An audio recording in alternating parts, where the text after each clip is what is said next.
Good afternoon, North Chicago family. It's Tuesday, the 26th, the day after Memorial Day. This is my sixth weekly update for you. I know I missed a week. Sorry, I'm back.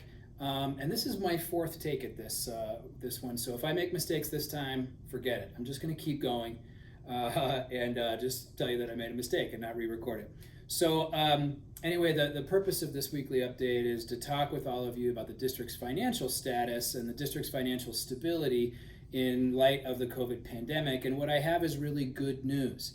You may have been hearing from the governor talking about reduced state revenues, billions of dollars in reduced state revenues. You may have heard other local school districts talking about reduced property taxes and potential cuts to programs. And my message here for you today is that the district has been fighting the good fight over the past 8 years, and we're in a very good position to weather a financial storm. And I want to share with you really three reasons why. One is primarily because of the budget flexibility that we have. The second is because of diversity of revenue streams that we have. And the third is because of expenditures and reducing expenditures. So let me talk about those three reasons why North Chicago is going to be okay, even if there is a significant economic downturn, as is being predicted. So let's talk first about budget flexibility. The school district spends $68 million a year. That's our budget, all in, all different types of expenditures. And based on that budget, our board policy requires us to have $17 million in the savings account, in the bank, in fund balance. We're required to have $17 million or 25%. Right now, we have about $28 million.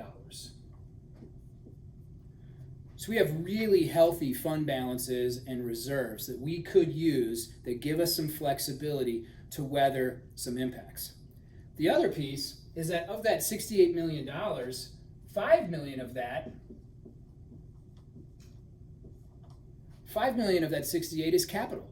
Money that we have planned to spend on capital improvements, rehab work, the work that we're doing at Green Bay this year, the work that we're doing on the roof at the high school this year. We want to continue that work. We need to continue that work. We've budgeted to do it.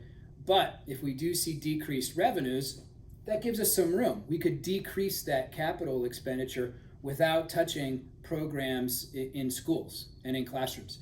So our fund balance, along with our planned capital expenditure, give our district some flexibility if we do see decreased revenues this year. We can handle it. We've got some room for that. Now, the other thing that I want you to know about our current financial status is that we've got some other revenue streams that other school districts just don't. The first thing I want to talk about is the 2017 evidence-based funding model law change. That law split school districts up into 4 different tiers of increasing resources and decreasing property taxes. North Chicago, we're still in tier 1, low resource, high tax. We're still in tier 1, the lowest resourced of the lowest resource school districts in the state. But because evidence-based funding model preferences the lowest resource school districts and gives those districts more money, we've increased our state funding over the past 3 years by about $5 million of increased revenue that we have from the evidence-based funding model. The other thing is that as school districts' funding increases, if there is a reduction in the evidence-based funding, if the state spends less money next year than they did last year, the cuts start at tier 4 schools, and then tier 3 schools, and then look at tier 1 schools.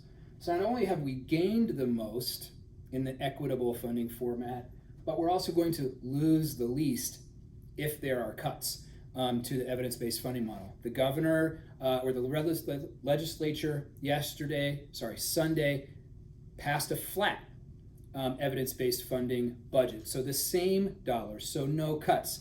Although we have made assumptions and predictions that if those funding models go down. So we're well protected from those kinds of cuts. The second kind of funding stream that we have is called PTRG, or the Property Tax Relief Grant. We applied for and received this grant last year, And this provides us with $1.4 million from the state that we use for 2 years to lower property taxes. The state gives us 1.4 million. We lower local property taxes by 1.4 million for 2 years. After 2 years, we keep the money from the state, and we could raise those property taxes back up again if we need to. So in just a couple of years, we've got access to another $1.4 million of funding. We've already received the first installment from the state. We've already got the 1.4 from the state. We've already forgiven taxes for the first year. So this is coming for the district if we need it. Finally, we have access to impact aid dollars. Because of this district's privilege that we have of serving all of our families at Naval Station Great Lakes, that's all federal land.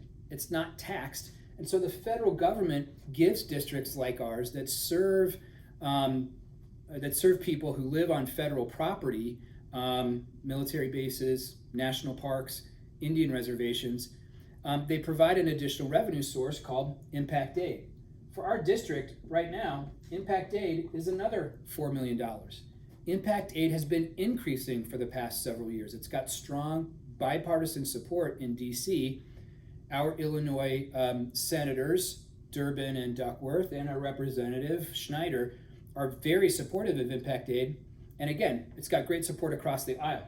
This is a winning issue in DC. There aren't very many of them. So our funding has increased. We've done well. So that's another revenue source that we're going to have, so that even if there's cuts to state, cuts to local property taxes, impact aid is a different source that we're going to be able to use to support our budget. So we have some flexibility built into our budget. We've got a diversified revenue stream for our district that other districts don't have. And we've worked really hard to control expenditures. Over the past 8 years, the board has made very difficult decisions. And if you've been in the district for the past 8 years, you know we've had to close schools. We had to lay off staff in the past to get the budget under control, but now it is.